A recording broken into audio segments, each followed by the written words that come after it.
Which character do I identify with the most?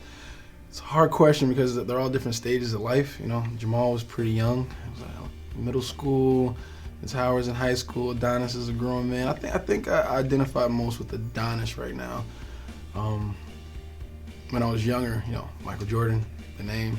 There's another guy named Michael Jordan. And always getting teased and kind of picked on when I was younger. I thought about changing my name a bunch of times.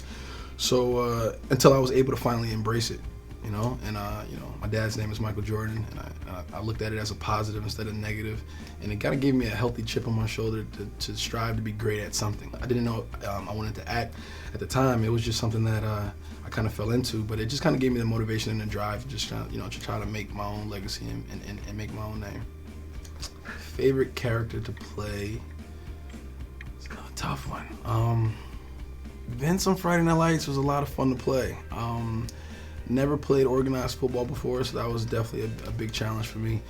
And whenever I'm able to learn a new sport or a new trade or new craft through my work, I think is truly special. And Vince was a special character to me, and just the city of Austin and that show as a whole, you know, was a very special experience for me. What did I do to prepare for Adonis? I've known about the project for about 3 years, and maybe about a year out, I started to really, you know, crack down on training. So I started with diet. My diet completely changed. I want to say, you know, grilled chicken, brown rice, broccoli, variation of a protein, a carb, and a vegetable, and 1.5 gallons water a day, which is not as easy as it sounds. Then I worked out 6 days a week, 2 to 3 times a day, and you consistently do that for about a year, and you'll start to see some physical results. And then also the boxing training, working out with, you know, Andre Ward, Tony Bellew, and their trainers. You know, got a chance to check out Floyd, you know, in his gym in Vegas, and just try to soak up as much information as I could and try to assemble the, you know, Adonis, you know, trying to figure out what kind of fighting style we wanted to give him. So that was very important to us. If I break, if I'm hurt, whatever, I ain't gonna fix it. Why bother? And I'm just some bum that's living in your crib, just nothing. You're a good kid and a good fighter. But you got your whole future ahead of you. Mine? Back there, like all them guys on that wall. In the back, in the past. The world of Rocky, which is, you know, which is huge. It was created over 40 years ago by Sylvester Stallone. But when you have that same guy, you know, telling you not to compare yourself to what I did and not to try to compete with what the Rocky franchise accomplished, and that he's here to support me, you know, that takes a huge pressure, you know, off of me and takes the weight off my shoulders, so I can step up and go to work every day, you know, and just put my best foot forward and not try to compete with anything. And I think that was the biggest thing for me. Best piece of advice Sly gave to me. That guy is full of stories and full of wisdom, so I'm trying to pick one that's appropriate.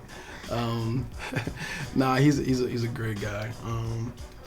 That, you know, that this is a, you know, it's called show business for a reason. You know, there's a show part and there's a business, you know, and you have to pay attention to the business as much as the performance and the acting. So as far as making like smart decisions, career decisions down, you know, moving forward, projects that I want to do, you know, being diverse, you know, in front of the camera and behind the camera is very important for the longevity of your career. So you're not just dependent on your performances to have a career. I think that was you know, a piece of information that I'll take with me for the rest of my days. I think it's important to take your experiences outside of wherever you come from. You learn different opportunities, different places you get a chance to see. You know, it makes you inquisitive about the world, and to be able to take those experiences back to, you know, the city that you come from and be able to share that wealth and, of knowledge, I think is very important. And you may inspire the next generation of actor or doctor, you know, whatever craft, whatever, you know, whatever they want to do in life. You might be able to inspire them to be more inquisitive and to you know, try things they normally wouldn't try based upon the surroundings. You know, when I was growing up, I didn't have any fictional characters, positive fictional characters to look at that looked like me on the screen. So for me to be able to, you know, and Ryan to be able, you know, to create this character to, you know, for those, you know, those kids to be able to look at, you know, on screen and see themselves, I think it's it might be very inspiring and motivational for them to kind of, you know, to push through, to do things that they maybe normally wouldn't do. And I think that's very important. So I think that's, you know, my way of trying to help bridge that gap. What do I want people to learn from Creed? that everybody has a, an inner fight. I think you have to believe in yourself.